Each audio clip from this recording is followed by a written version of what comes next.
Hello and welcome to Philosophy Gets Schooled. I'm Simon Kirchin, a philosopher based at the University of Kent. We're recording this episode in April 2023. This episode is all about the cosmological argument, or arguments, for the existence of God. So we'll be thinking about the various forms the argument's taken, looking at various thinkers who've discussed it, such as Aquinas, Hume and Kant, and think about challenges to it. We'll also see what else we get onto as always. Joining me in this episode, we have Matt Harris, a teacher at Cheltenham College. Hi, Matt. Hi, Simon. Good to be back. Thanks for having me. And we've got Michael Lacewing, who's a teacher at Christ's Hospital School. Hi, Michael. Hello, Simon. Hi, Matt. Great to have both of you with us to record this episode. Okay, so we're going to talk about the cosmological argument for the existence of God.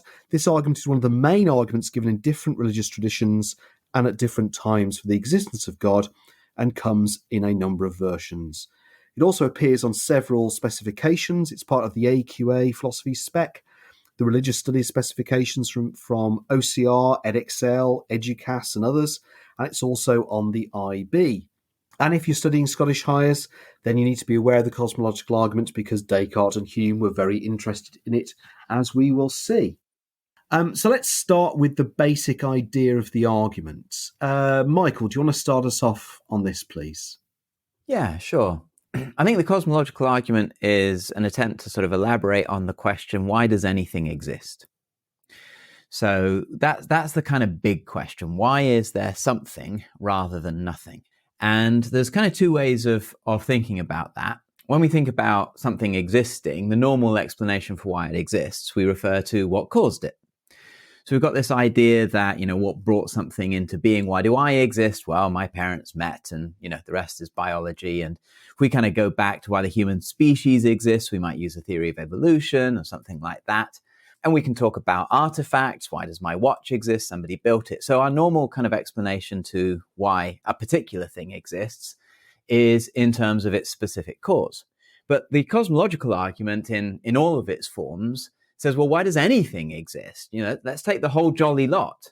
What is it that can provide us with a kind of final explanation for why there exists anything? So again, one way of thinking about that is to think about, so what caused the universe to exist? And we'll come on to that. So there's kind of different ways in which you can kind of think about causes and what a satisfactory causal explanation or ultimate causal explanation of the universe might be. But there's another way of thinking about it as well, and why anything exists, which is none of us, it seems, have to have existed. It's perfectly possible we didn't exist. And of course, I didn't exist, and I will not again exist in the future. And that seems to be true of plants and trees and animals and, the planet Earth, and even the sun one day will cease to exist. And we're told, came into existence sometime in the past. So everything that exists that we experience doesn't have to exist. It's got what's called contingent existence. It can either exist or not. So given that it only exists contingently, it can either exist or not, we need that explanation. Why does it exist rather than not? And the cosmological argument approaches in both of these versions said, well, we're going to need some kind of ultimate cause, or we're going to need something which doesn't have contingent existence which has to exist, which can explain why the things which might exist or might not exist do in fact exist. And that's not entirely clear, but the thought here is that we're not looking for individual explanations of individual things, but a kind of big explanation for everything. Ultimately, what underpins the existence of anything at all? And that's what the cosmological argument is going to argue is God. That's great. Thanks, Michael. So just to repeat for everyone, we're thinking about an argument that's really aimed at explaining, why is there anything? And as Michael said, we've got two big ideas going on here. We've got causation and we've got contingent existence. And people often distinguish the arguments we're going to be thinking about in terms of either causation or contingent existence. And certainly that's how the AQA philosophy specification thinks about it. And that's how we can probably divide things up as we go through. That's really helpful, Michael. It's probably also worth just commenting or reminding people about the difference between a priori and a posteriori, because that might crop up a bit. Matt, do you want to have a Just a quick crack at that? Yeah, sure. So a priori arguments are often associated with, say, the ontological arguments, which is most famously associated with Anselm. So what we're trying to do here is to think about creating an argument prior to experience or independent of experience. So you can go from a concept of something through deductive reasoning to the conclusion that God exists. The cosmological arguments, very much like the design arguments, are by contrast a posteriori. So in other words, we're starting from experience of something and then working through reasoning to the idea of God existing. So it's based on a feature of the universe, or in this case, of course, the universe itself, as something which exists, and then going through a series of steps, which we'll come on to when we look at particular arguments, and then coming up with the conclusion that God exists. Okay, great. Thanks both of you for those introductory thoughts. Okay, then, so shall we crack on then and think about one of these arguments? I think, Matt, we decided you were going to talk about the Kalam argument first. So do you want to introduce this for us, please? Yeah, sure. So when people think about the cosmological arguments, many people think in the first instance of someone like Thomas Aquinas and his three arguments of this nature. But in fact, the history of it goes further back. And William Lane Craig, in his 1979 book of the same name, talks about the Kalam cosmological arguments, which can sometimes be overlooked. And this goes back further than the medieval arguments of Aquinas, back to an even earlier medieval time, so the 11th century Islamic philosopher Al-Ghazal. And so this is quite a straightforward argument in many ways. And we have a premise: everything that begins to exist has a cause. And then we have another premise: the universe began to exist, and the conclusion, therefore, the universe has a cause. So this is quite different to later arguments to do with, say, contingency or sufficient reason. So this is a very simple one. Just again, everything that begins to exist has a cause. The universe began to exist, therefore, the universe has a cause. Great, thanks, Matt. So then just open it up then. Do we think this argument works? I mean, it's quite beautiful because of the simplicity of it, but what worries might we have with it? Can we unpack the second premise there? So let's come back maybe when we look at objections in more detail to everything that begins to exist has a cause, and come back to that one. But the universe has a beginning. That's the second claim. Now, we might well agree with that now on the basis of science. We've got the Big Bang theory, but that's only been around since the 1960s, so it doesn't really qualify as medieval. So why, you might think, well, what was the reason for thinking that the universe had a beginning way back then? Why not just think, like, many cultures, that the universe has kind of always been here? And that's kind of an interesting feature of the Kalam argument is this idea that the universe must have had a beginning. It couldn't have existed forever.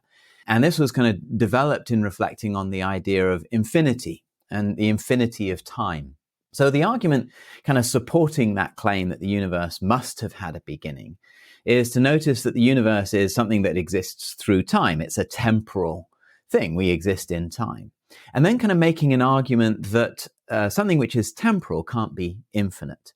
In fact, anything which is actual, they say, can't be infinite. But let's try and think about this. And it gets very mind-boggling, as it does when you're trying to think about the origins of universes very quickly. So if the universe was infinite in time, like it never began, you get some really weird effects. Okay, for example, if it never began, so it's already infinitely old, it can't get any older. So the universe is not getting older as time passes, but surely time passing just makes something older, which is a bit of a paradox. So as long as we think, well, time is passing, the universe is getting older, then it must have been a starting point, because infinity, going back infinite, there's no starting point at all. And of course, another thought is if the universe is infinitely old, it would have had to, an infinite amount of time would have had to pass before we reach the present. But an infinite amount of time can't ever pass. Right? You can't wait until you've had an infinite amount of time, because infinite amounts aren't actually amounts. Infinity isn't a number. So you can never get to the present, which is really weird, because here we are in the present, and tomorrow's the future, and yesterday was the past. So those were kind of arguments reflecting on the nature of time and the nature of infinity to say, sure, we might be able to make sense of the concept of infinity within maths, but we can't make sense of the idea of anything actually being infinite. In particular, time can't be infinite. Otherwise, it just doesn't make sense that time passes, things get older. All of that requires a starting point. And that was kind of the reason that they presented for that second premise. The universe must have had a beginning in time. And if you're going to go, okay, so Big Bang shows that it did. Is the Kalam argument now kind of, satisfied? Well, not if you say, but what preceded this universe was another universe that caused this universe, which is one theory. This universe came out of something else that existed.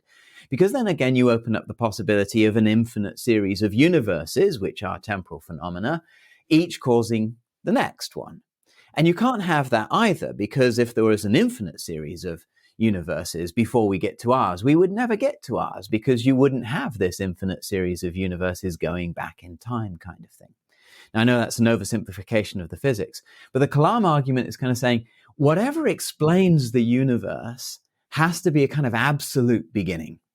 Or if you do have a series of universes, each causing the next, that can't be an infinite series of universes either. It doesn't make sense that it didn't have an absolute beginning. So that defends the second claim. And then you've got the first claim. Well, everything that has a beginning has a cause. So there must be a cause to the whole series of things. And then when you try and think, well, what kind of thing could that be? And that's a kind of further step you can add on to the Kalam argument. Well, it's going to have to be something which itself is not temporal. It doesn't exist in time. And really the only concept we have of something which is atemporal, they would argue, is God. So an eternal being, something that meets the criteria for something outside time that could cause the whole temporal sequence of things to begin. That's how the Kalam argument is meant to be persuasive.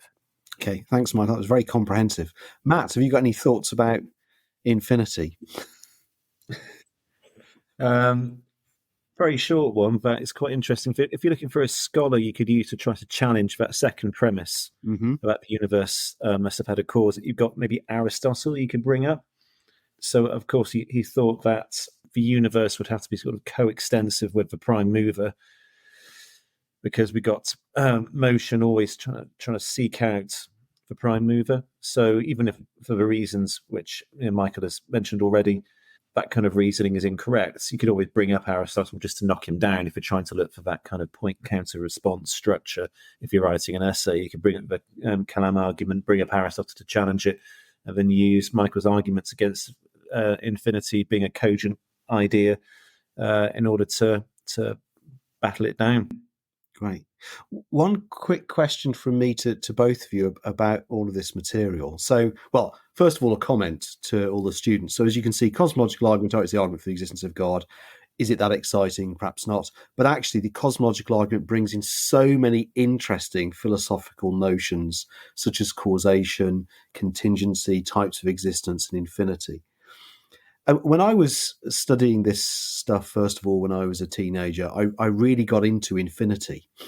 But I can imagine that some students, their heads just boggle, right? So how do students get on with this stuff, do you find? I think it's all right. It's a very difficult idea to get your head around infinity, but I think people can understand it. I think the problem is drawing the conclusions from it. Michael mentioned, I hadn't ever really thought of it in those terms, but you wouldn't even be able to have a presence if you had infinite time, and how would things age? I hadn't ever really considered it in those ways. So you take a concept which you can get your head around, but then when you try to unpack the implications of that for existence, that's when you do run into problems. But that's, of course, the beauty of doing philosophy.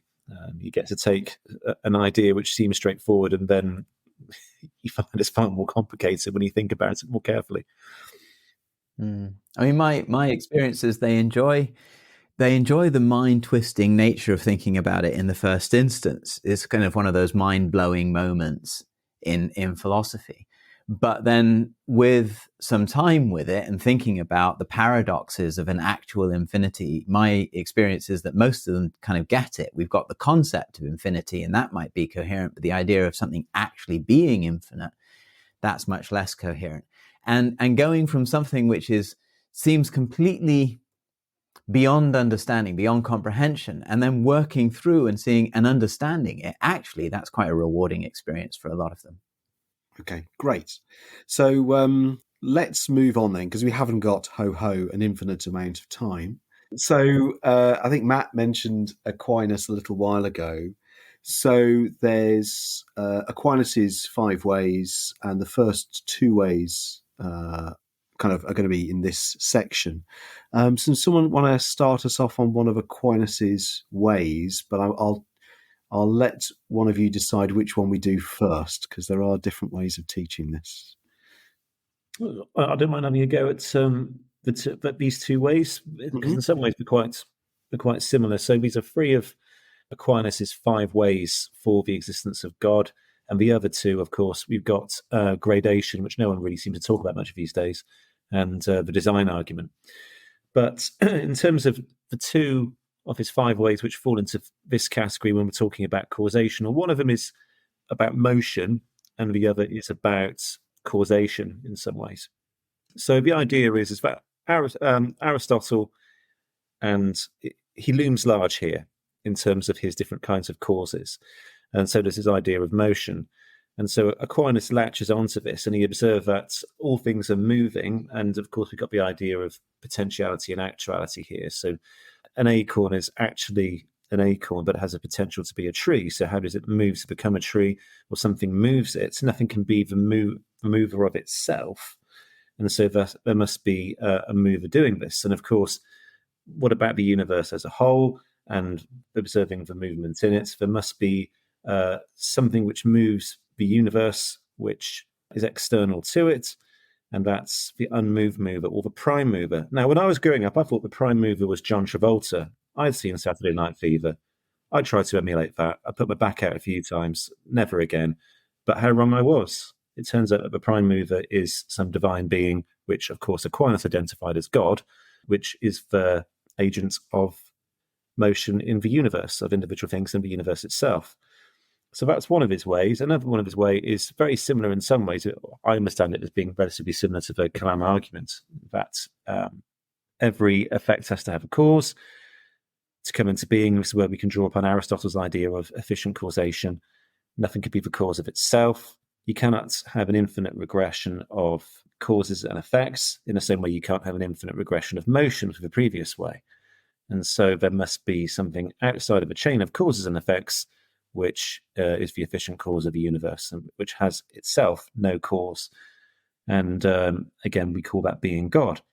And so those are the 2 ways which are relevant here on that causation side of cosmological argument equation. That's great. Thanks, Matt. Michael, any thoughts from you on these 2? Yeah, a couple things where I kind of develop or refine what Matt has said in how we understand the kind of key terms here, the notion of motion in the first way. While motion, we take motion normally literally as kind of movement through space. That's our way of thinking of motion. That's really only one example of the transition between potential and actual, which Matt also mentioned. So my way of reading Aristotle and Aquinas is that motion in some ways is far too narrow a translation of what he really means. He means the transition of something potential to something actual.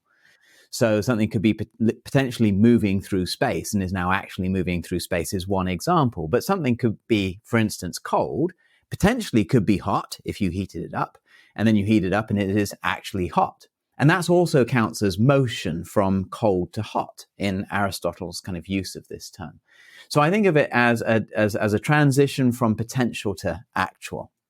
Kind of that's what's going on. So what Aquinas wants to argue here is that if something is only potentially something, that's something which is cold, for example, it can't self-heat. It can't make itself hot. It has to be made hot by something else. But the thing it's made hot by, first of all, already has to exist, right? You can't make something hot just by an idea.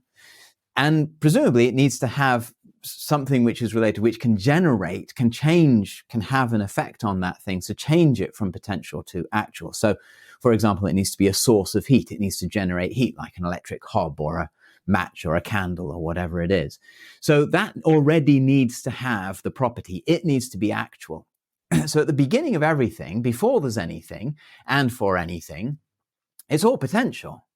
Right? All of us are going to, we only potentially exist, or we only potentially have our properties. Something must already exist. Something must already be actual and not potential in order to start things off. And that thing which is always actual and never potential is God.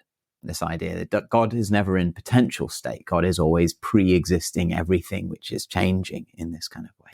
And so that's my first refinement, I think, about the concept of the notion of motion. And then the concept of causation in the second argument, I think of this while the Kalam argument is interested in causation and time, as you say, kind of there's that similarity, and there is this notion of infinite regress. The concept of causation, as Aquinas is thinking about it in the second way, is not about causation in time. It's what can sometimes be translated as sustaining causation, what keeps something in the position that it's in. And we often think of causation as an event that changes something. But actually, causation can be a relation which keeps something the way that it is. So, for instance, I'm sitting on a chair right now. What keeps me sitting on a chair? Well, gravity.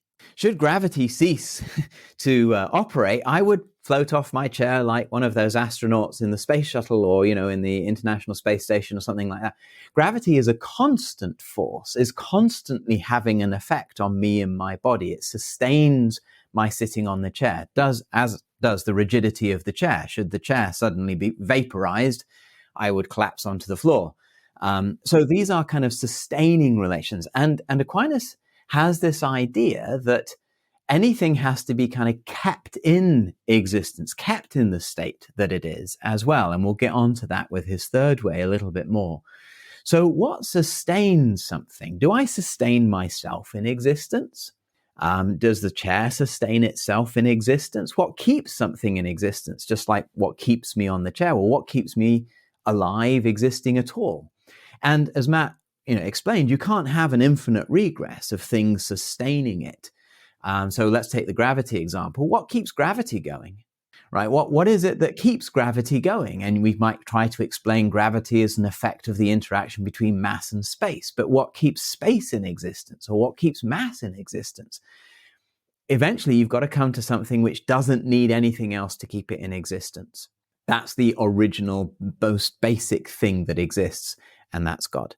Great. That's really helpful, Michael and Matt. Let's leave things there because we've gone through 3 arguments already. We're going to continue this discussion in the next part. We're going to think about another cosmological argument which thinks about causation from Descartes, and then we'll go through a few criticisms.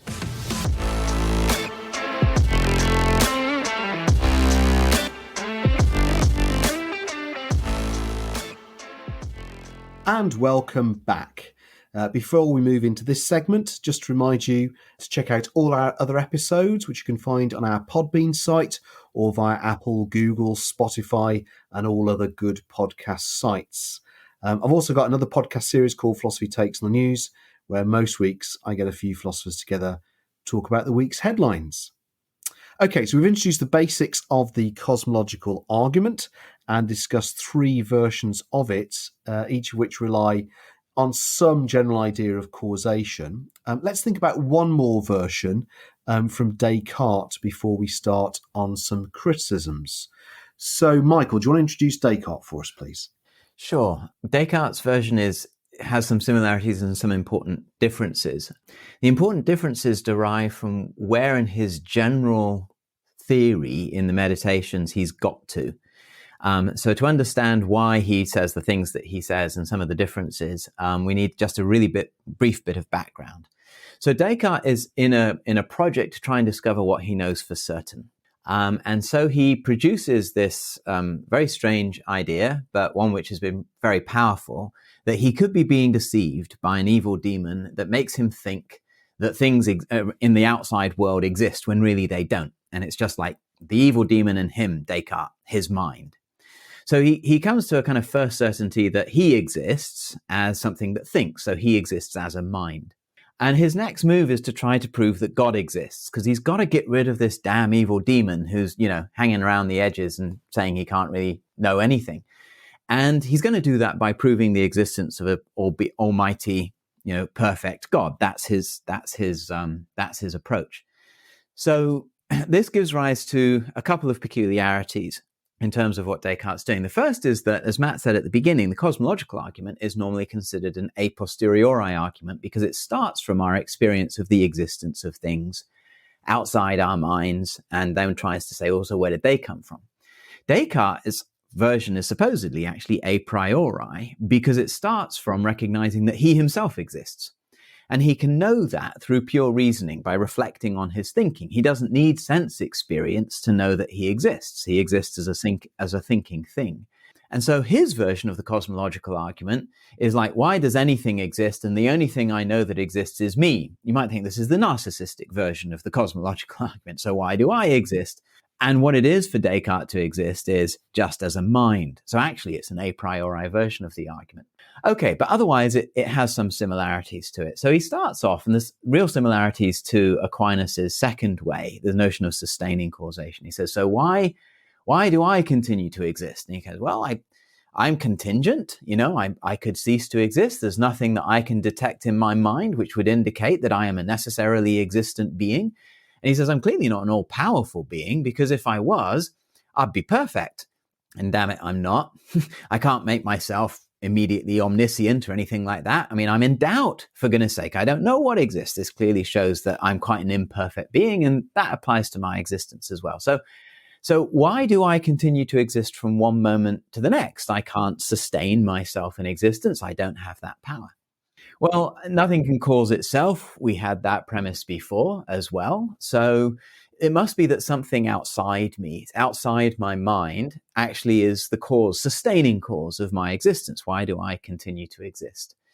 And these aren't my parents, which you might think in the kind of Kalam argument, that's the temporal in what occurs for me, it might be my parents, well, for two reasons. One is I don't know if I have a body, and appealing to my parents as the cause of my existence is a very bodily, biological explanation of my existence. At the time of writing this, Descartes doesn't even know he has parents. It could be an evil demon who's, deceiving him about everything. So we can't really go down that route. But what else is it kind of going to be? Well, here's where the infinite regress comes in. Whatever it is, Descartes says, it's got to have the power to produce a mind, and in particular, from a previous argument, a mind that has the idea of God. That's going to be an interesting additional peculiarity as well. So he argues that the only thing that he could think of that could produce a mind is another mind, and that the only thing that could produce the idea of God turns out to be God. And he argues for that in the trademark argument. I won't go into the details of that here. It's a separate argument.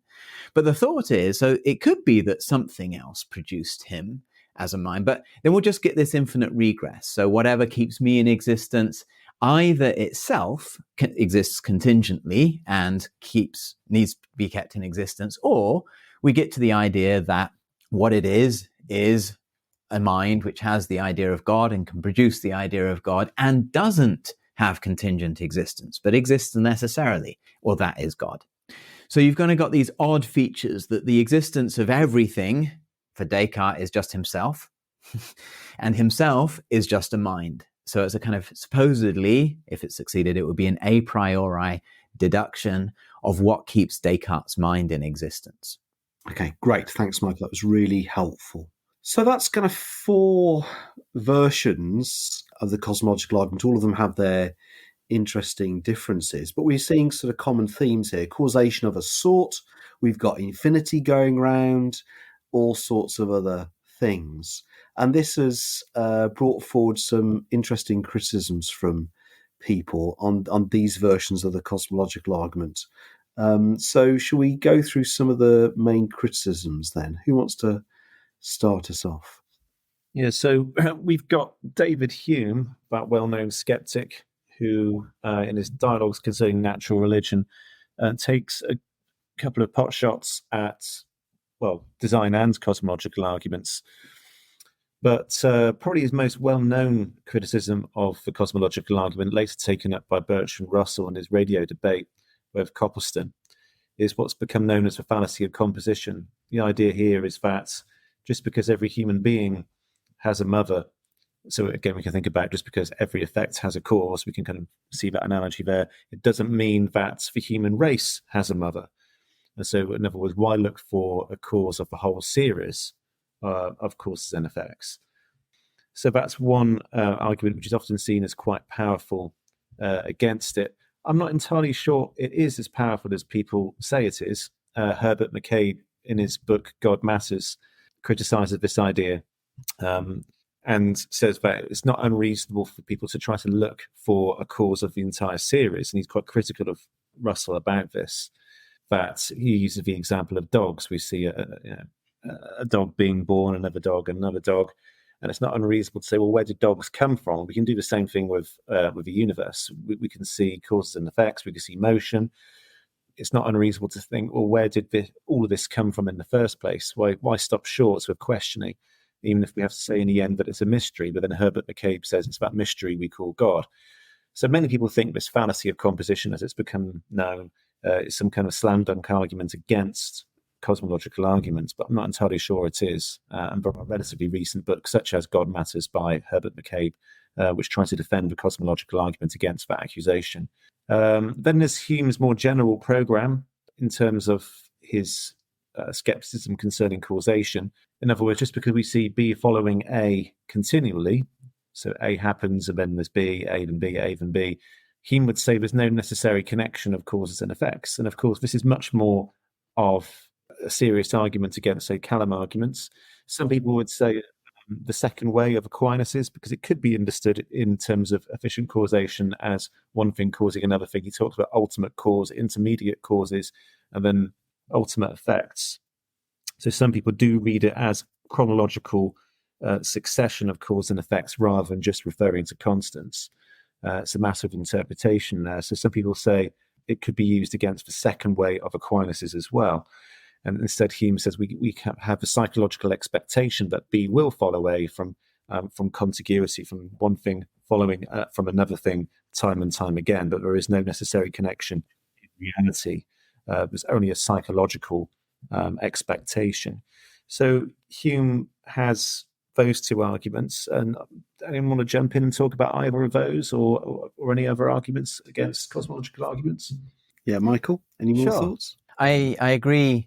I agree with a lot of what Matt said about the fallacy of composition, and that it perhaps is not that powerful, because sometimes you're absolutely right to go from the parts to the whole. I mean, there are many cases in which, so Hume is saying, well, look, just because, or Russell's version, just because each human being has a mother doesn't mean the whole human race does. That's correct. But there are other ways in which I can make that leap. For example, every part of my desk is wooden. Therefore, my whole desk is wooden. That works. There's nothing wrong with, that notion of composition. And we could say, well, the universe is like that. The universe is full of things, each of which has a cause. So there has to be a kind of starting point for all of that. And it might be that where does the analogy work better? Does it work with desks? Does it work with human races? There are people would argue over that one. So I think that's true that can be challenged. Sorry to jump in there. With a desk, that's one individual thing. Yeah, and you could say human race is a concept rather than a thing. So, but then you could say, well, is the universe a concept or is the universe a thing? So it's an interesting one to talk about there. Yeah, discuss. Yeah, absolutely. Yeah, I mean, different ways of understanding the human race. You could say the human race is all humans that have ever existed, and then it becomes a thing. It becomes a set, a collection. Yeah. But then again, you're quite right. That doesn't cover everything, because it's all humans that could exist, isn't it, as well? So there's these different ways of conceiving of it. That's really interesting. Let me add something on human causation, that as well as kind of doubting or questioning our certainties over causal inferences and the connection between cause and effect, Hume's also kind of saying, look, every one of these arguments has said this has got to have a cause. So, in the Callum argument, everything that has a beginning has a cause. Or Descartes, well, I don't cause myself, so I must have a cause somewhere outside me. Or Aquinas, well, nothing's self-causing, so it's got to have a sustaining or a temporal cause. Where does this idea that something has to have a cause come from? Can we really know it? And Hume says no. Now, that's called the kind of causal principle. Something cannot come from nothing. That may be true, but can we know that it's true? Now, because these are supposed to be proofs of God's existence, all Hume has to do is show that there's a step in the premises there, in the argument that we can't know confidently. And he wants to say, we can know in our experience so far that things that we have experienced have causes. But to go from there to say that everything has to have a cause is a step too far. That would turn out on his fork, that would turn out to be a relation of ideas. But everything about causation is a matter of fact. It's got to be based on our actual experience. So our actual experience says, yeah, things have causes, but that doesn't mean we can know for certain that everything has to have a cause. Maybe Descartes' mind just popped into existence. Maybe the universe has no cause. It just popped into existence. Maybe something exists without having been caused to exist. So he attacks it that way as well. Hume isn't saying he's confident, that some things exist uncaused. He doesn't need to say that. He's saying, yeah, probably everything has a cause, but you can't know that everything has a cause. So there's a weakness in your premise and in your inference there. So these turn out not to be proofs of God's existence, even if they're kind of good reasons to think that God exists. Yeah, just to come in there then and summarize where we've got to on the criticism. So just picking up on what Michael just ended with. So it might be that from Hume, what we haven't got are proofs, but then you might think what we have are inferences to the best explanation. So good reasons to think. And then you might think, well, actually, they're pretty good reasons, right? So you might still be inclined to think, well, here's a thing. Most things that we know, in fact, everything that we know has a cause, so why not think the universe has a cause? It's an inference to a best explanation. Otherwise, we're left with the idea the universe has just popped into existence. And then going back to that earlier discussion, there's a really interesting moment in our discussion then, again, thinking about, what the universe is like. Is it more like Michael's desk as a thing? Is it more like a concept? And what's interesting here about the idea of, or the actuality of the universe, is that it's a unique thing, right?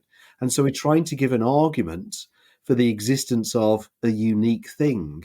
And I think all in these criticisms, what they bring out is we're trying to reach for things that we're quite familiar with, smaller parts of the universe, and trying to say, well, the universe is like that, isn't it? Or it seems as if it has to act in that kind of way, doesn't it?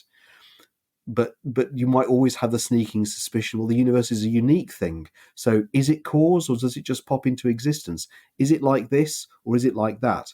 Is it composed of these things which are all like this, or not? And that's a really interesting thing to be playing around with when you're thinking about the cosmological argument, because in the end, the universe is unique, right? It's kind of everything.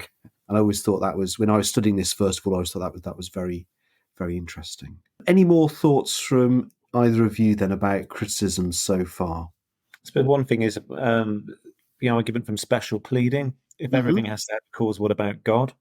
Yeah. Of course, the obvious counter response to that, the obvious counter to that would be that God is eternal. But then you could say it's still special pleading, but of a different kind, but maybe special pleading for a very good reason. You've got the idea of aseity or self-sufficiency. God could be the only self-sufficient thing about explanation from any kind of antecedent. So why does God have to be that way? Well, maybe because God is God, and God is meant to be the ultimate first principle for everything. But then it does seem to be quite circular reasoning. You're invoking the existence of a thing which goes against all the logic which you're using to show that the universe requires explanation. So it does put the theist into a bit of a jam, but then they can try to answer it with good reasons. But again, it then becomes more of a buttress for faith rather than a way to convince the skeptic or the atheist, because you are trying to say, well, God is exempt from the reasoning, but we already have a very clear idea of what God is meant to be like. But here is where you could perhaps draw upon the idea of God from the ontological arguments, where even the fool, to invoke Mr. T, would say that they have an idea of what God is. Even the atheist has an idea of what God should be like were God to exist. So perhaps you can draw upon that idea. That's great. Really helpful, Matt. Just wondering if we want to say anything more about the challenge on the whole infinite series, going right back to the start of this episode. We talked about how, supporting, the Cullum argument has these lovely simple claims, everything that has a beginning has a cause, and we've challenged that now through Hume. But then the idea, well, the universe has a beginning, and why did they think that? And that was because there couldn't be an infinite series. And you could challenge that reason for thinking that second premise is true. Or similarly in Descartes or in Aquinas, they say, well, there can't be an infinite series because it could never get started. Hang on, slow down. Why can't there be an infinite series of causes? Why couldn't the universe really extend back in time forever? And we've got these ideas of possible paradoxes which arise. But again, Hume's going to come in and say, do you really understand what you're talking about, that you're so sure that this isn't possible at all? What is this claim? There cannot be an infinite series. Is it a matter of conceptual definition? Doesn't seem quite right. Well, then is it something we have experience of? Definitely not. In which case, maybe we just can't know whether there could be an infinite series or not. So he wants to sort of cast some doubt on the confidence in which we might say, you just couldn't have an infinite series of causes through time, or an infinite series of causes sustaining you in existence. We just can't confidently assert those things. So he's got a very similar kind of challenge to that second premise of the Cullum argument, and similar points in all the other versions that we've had a look at, just allowing for the possibility of an infinite series. That's probably enough said on infinity. Okay, great. Thanks, Michael. Thanks, both of you. So let's leave things there with criticisms, and we'll join you in the next part where, believe it or not, we're going to discuss yet more versions of the cosmological argument.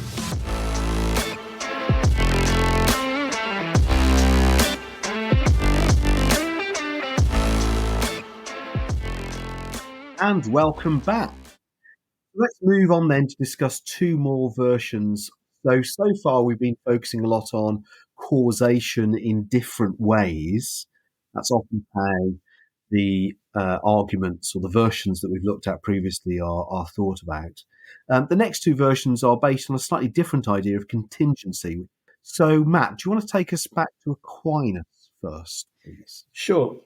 So we've mentioned two of his cosmological arguments so far, but he also had a third, which depends upon notions of contingency and necessity. So starting with contingent things, a contingent thing is something which doesn't have to exist, and it comes in and out of existence and is brought into existence by something else. And so Aquinas argues that the universe and everything in it is contingent. It doesn't have to exist. So I'm not the cause of myself. I am contingent. I have come into existence, and I will go out of existence at some point, and at an undefined point in the future, hopefully not next week or anywhere in the immediate future. I want to get my pension, even if I have to be 70 in order to get it, according to today's news. So I came into existence, I'll go out of existence, I depend upon something else for existence. And the universe itself contains everything which is, anything in it is contingent. So at some point, there were no contingent things, so there's nothing else to bring anything else into existence. So it relied upon something which wasn't contingent, but which was necessary. So a necessary being cannot not exist, and cannot come into existence or go out of existence. And so as the universe is made up of contingent things, which depend upon other things for their existence and did come into existence, then itself must have been reliant on a necessary being in order to bring it about. So that effectively is, from my understanding, his third cosmological argument. Great, thanks, Matt. Michael, any thoughts from you, or should we go on to the other argument? Yeah, I think we can. So if I make a connection to to Leibniz's argument from the principle of sufficient reason in a moment, by thinking about a possible objection that Matt said there, and I agree totally with everything he said there, that Aquinas says, well, if everything in the universe is contingent, at some point there was nothing. There was nothing to bring anything else into existence. And you might say, well, hang on, maybe there was always something contingent. Again, that notion of an infinite series of contingent things. Why should we think that just because it's possible for everything to go out of existence at some kind of distant point in the past, nothing existed? maybe always something existed, but existed contingently. Now, I think that's the idea that something always existed but was contingent does have a certain sort of puzzle. It needs some kind of special explanation to it. But nevertheless, you could raise that as a possible objection. Now, Leibniz tries to give us an argument which could avoid that particular objection and think about things in a slightly different way. Whether he does or not, you can judge for yourselves. So he deals, again, with the notion of contingency and necessity, but he does it in terms of explanations. So we're talking about contingent existence and necessary existence. And one of the things that Matt said is that a contingent thing needs to be brought into existence. Or another way of putting it is the existence of any contingent thing requires an explanation. Right. So Leibniz says, look, there's kind of two sorts of things that we know about. Okay. Because his principle of sufficient reason is giving a sufficient reason for why any truth is true. And on the one hand, there's truths of pure reason, maths or logic. If someone goes, why is 2 + 2 4? Because it just kind of has to be. And you really just need to understand better the concepts and their relation to see that 2 and 2 necessarily is 4. And then you can stop with the explanation already, that you've got a sufficient explanation. It has to be that way.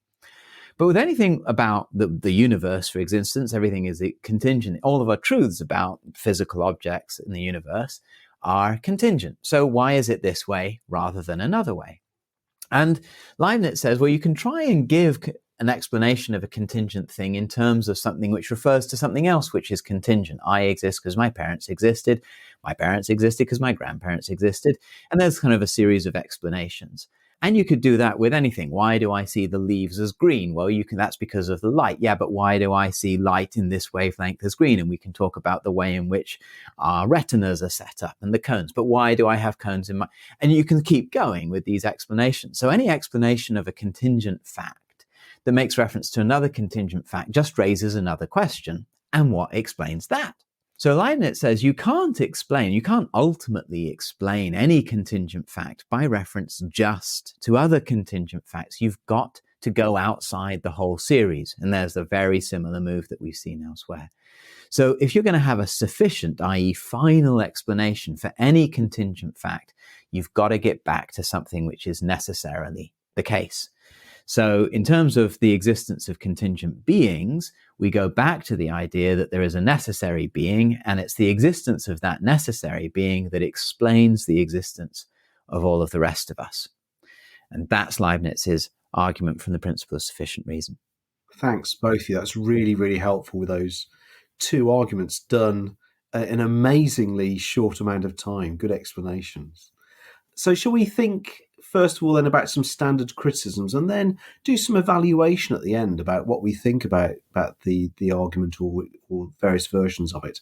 So what are the kind of standard criticisms that are given of these two versions of the cosmological argument? Well, with the necessary being, which is of course so important for these arguments, you have Bertrand Russell saying that you cannot have a necessary being. You can only have, say, the truths of mathematics being necessary, for example.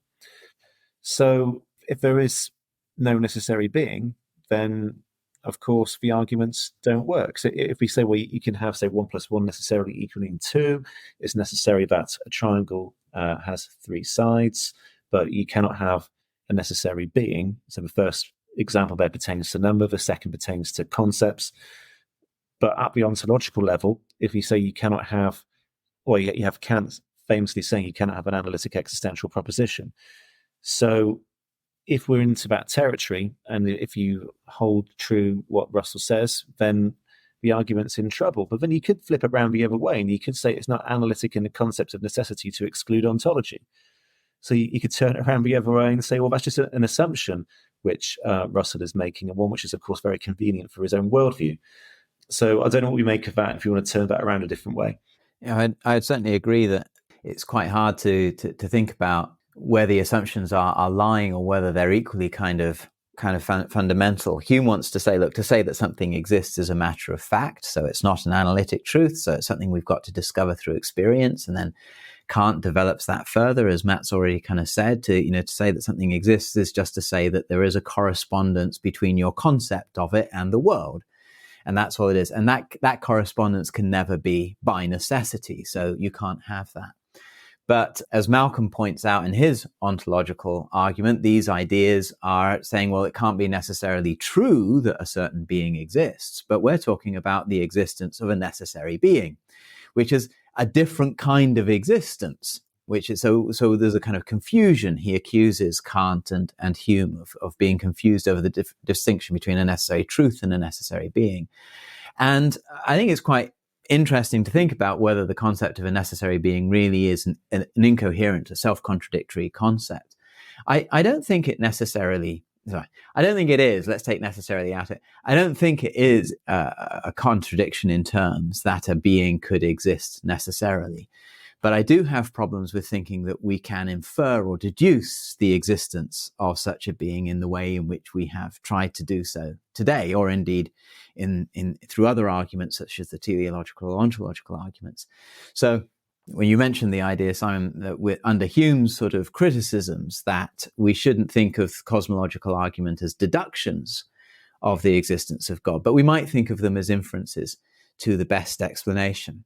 Now, if Russell and Hume are right, the idea of a necessary being is a contradiction in terms. It's incoherent. There's no way that inferring the existence of a necessary being is a best explanation. It's not even a good explanation. It just leads you into contradiction. But if the concept of a necessary being, a being that exists necessarily, right? It's not necessarily true that it exists. It's that it exists necessarily. If that's coherent, then the cosmological arguments might at least push you to thinking that this is a reasonable explanation for the existence of everything, as we said. Great, really helpful. And then just moving us on, any other criticisms we might want to think about in relation to these two arguments or versions? There is the famous, rather terse, brute fact comment that Russell gave when Cobbeston brought up the principle of sufficient reason in the radio debate, that we just have to, I alluded to it earlier, Herbert McCabe's criticism of Russell, that we should just stop short and not ask the question Russell thought about why the universe is here. We don't have to look for these ultimate explanations. And I think Cobbeston's reply to him was something like, if you don't sit down to the chessboard, then you can't get checkmated. So in other words, Cobbeston was criticizing Russell for not engaging in this debate about the origin of the universe, or why anything is at all, why there is something rather than nothing. And I think Cobbeston's right here, because of course Russell wanted to align himself with more modern thinking to do with, say, humanism and science and the scientific method and those sorts of things. And yet it's very scientific to try to look for explanations of things. And so why take this method to be so important when it comes to issues such as, say, religious experiences, trying to discount those and saying they're not repeatable? But yet when it comes to the origin of the universe, you take a very unscientific approach there. So why draw the line at certain things and not look for a total explanation? So even if it is beyond human understanding now, you could argue, on, say, scientific grounds, why not at least look into it? And of course, scientists have looked into it since Russell was talking. Well, of course, we have the Big Bang theory, redshift, and all sorts of different things. So I think Russell's brute fact comment about the universe, that we should not try to overreach ourselves looking into the origins of things, the ultimate origins of things. I don't think it's a very satisfactory one on scientific grounds, but also on religious grounds as well, and philosophical grounds. I do think he comes out of that looking not so great. That's my own personal opinion on it. Great, thanks, Matt. Can I speak on behalf of a revised Russell on that one? A Humean Russell, I suppose. So I think the way he expressed himself in that debate was unfortunate, and I agree with Matt's analysis of it entirely. But if he had said this instead, not that the universe is a brute fact, but that we cannot know whether the universe is a brute fact or not. So this is a very philosophical and to some extent scientific, I think, but it's certainly a very philosophical reflection on the limits of explanation and the limits of knowledge. So we were kind of saying, well, maybe the cosmological argument could be an inference to the best explanation. But on what grounds could you reach the judgment that it was the best explanation? You would have to kind of have some sense, some really, sense that there are other explanations that you've ruled out. And so I prefer to kind of put this in a way that, Kant does with other arguments and Hume does, which is that maybe there are these limits to human knowledge about the origin of the universe. And let's even think about how scientists try and explain this. I have some very limited understanding of kind of some of the quantum ideas about multiverses and the origin of the universe. But one thing I understand is that many of these are mathematical models which don't have a complete agreement across the scientific community. And one reason is they're not testable yet.